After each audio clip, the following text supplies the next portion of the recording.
Okay, today I want to talk about the cube root of unity.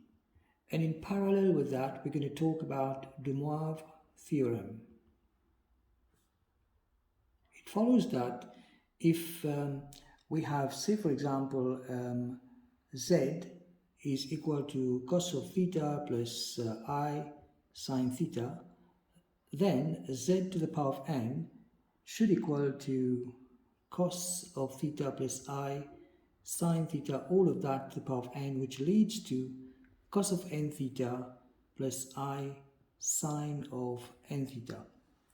And also, if we have, let's say for instance, z is equal to r times cos of theta plus I sine of theta, then z to the power of n is equal to r power n into cos of theta plus I sine of theta all power n, which leads to r power n times cos of n theta plus I sine of n theta.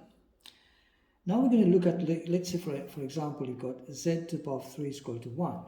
I can use the Moivre theorem to find the roots of this. Now, it also follows that we're going to say when the power is 3, okay, but before we go into finding anything else, what I want you to understand is that z to the power of 3 is equal to cos of, because this is 1, basically what it means that the modulus is 1, that is r is equal to 1. So basically here r is equal to 1. So if you have a diagram, your complex number starts here with a length of 1 unit, and then it's going to go like this. So the length is 1 unit basically, so 1 unit here. And what is the adjacent? If this is theta, then theta should be 0, because if you take cos of 0, you're going to get 1. So therefore, I'm going to say cos of 0, and it follows that you must, okay, let's take cos of 0 plus I sine of 0. Now, since we know that there are three roots, okay, 3 roots. Okay, so now we can generalize and say that z to the power of 3 is equal to cos of 0 plus 2k pi plus sine of 0 plus 2k pi. Now this is I sine of 0 plus 2k. These 2k pi, generally it follows that you have to add these, because this will be a multiple of the angles, okay, depending on the power. Okay, so where k takes the value of 0, 1, 2, and because we've got 3 here, normally k should then be, basically it follows, it comes from the fact that k is equal to 1, 2, 3, and so on, and the last value would be n minus 1. So the last value of k here would be 3 minus 1, which is 2, but before that you've got 0 and 1. Okay, so now with these values substituted into this equation here, we can find the roots. So now we can take the cube root of each side. Okay, so let's take the cube root of each side. Okay, so what we mean by this is if you have z to the cube is equal to cos of, now this is 0 basically, so 0 is 0, and you've got 2k pi, okay, plus, all right, I sine of 2k pi. So suppose I take the cube root on both sides. So the 3 and the 3 can go, I'm left with z is equal to, now this is going to become cos of 2k pi. Remember we multiplied by n from the Moivre theorem, so the n is 1/3, so you multiply this by 1/3, you're going to end up with 2k pi over 3. Plus I sine of also 2k pi over 3. Now from here you can start substituting the values of k into the equation. And if you were to do this, let's say when k is equal to 0, what's going to happen when k is equal to 0?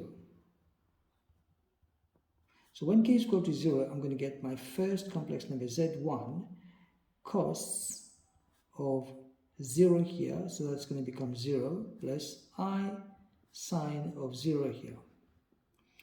And if I were to do this, what's the result of that? Cos of 0 we know should be equal to 1.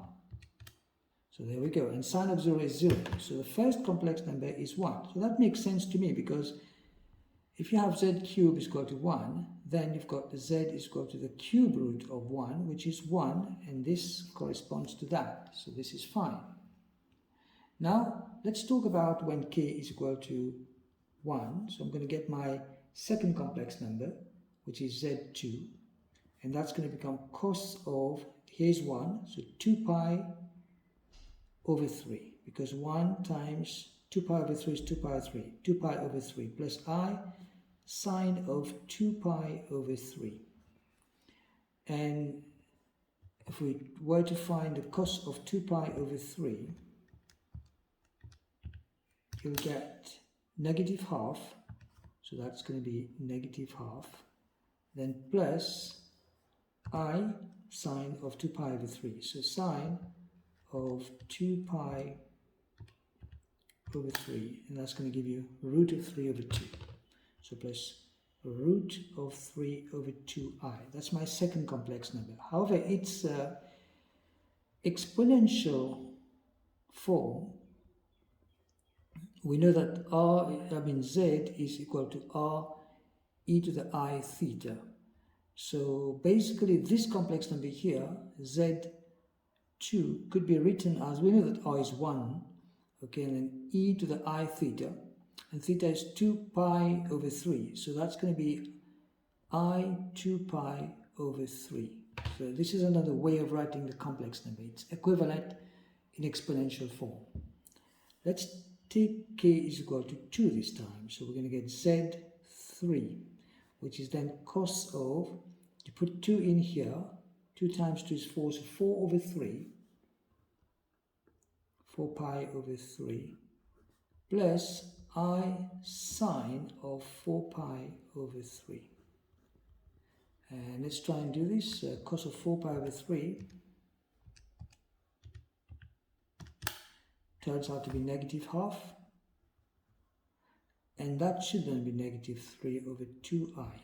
If I say sine, okay, of 4 pi over 3, there we go, negative root 3 over 2i. That's my other complex number, and its exponential equivalent is going to be z3 is equal to e to the I 4 over pi over 3. There we go. So this is it. And that's how we go about and find the cube root of unity. We can use the same method and try and find cube roots, the roots of unity of other complex numbers like z to the power 4, z to the power 7, any of those could be found.